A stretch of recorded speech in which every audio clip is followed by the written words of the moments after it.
You've Got Hate Mail is pretty good fun. This is the second segment of the second episode of the Looney Tunes show. This one is just one story. There's no Merry Melodies or Coyote cartoon, and it works really well. We have two parts to the narrative, and both of them I really enjoyed. So there will be spoilers as I talk a little bit about what happens. Part of the narrative focuses on Bugs Bunny, and he has been invited to be part of Lola Bunny's family photograph. And he's initially hesitant because it's a family photograph, but they're very welcoming and they're very, very pleasant to him. And he then is, starting to look forward to this, but then he chips his tooth.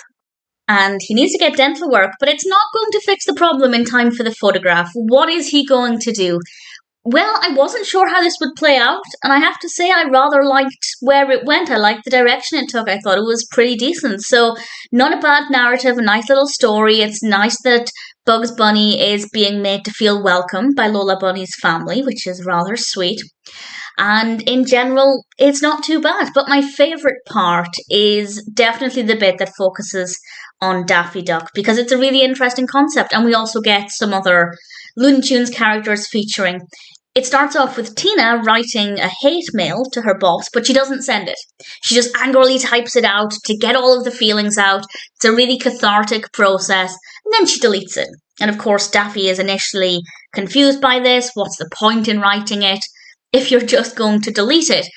But then he tries it himself, and he writes this letter, or this email, basically pointing out everybody's flaws and all of the things he doesn't like about people. And he goes to hit delete, but he actually hits send. And I think the big takeaway there is, if you're going to do this, don't put their email address in the email field, because you might accidentally send it to them. But we then get all of these different characters, Looney Tunes characters, receiving these emails, and it's quite fun to see their reactions and to hear the things that Daffy's said about them.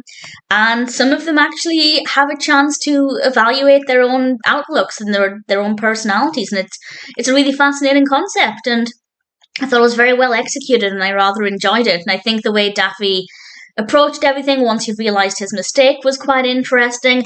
I had good fun with it. For me personally, that's definitely the most interesting of the two narratives.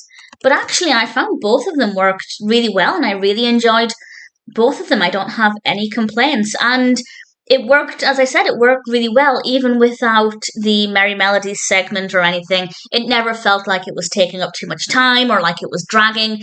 The pacing was really great. I have absolutely no complaints. Will it be an all-time favourite? Probably not, but it might make a top 10 list. You've Got Hate Mail is a really brilliant episode of the Looney Tunes show, and definitely one that I'm happy to recommend.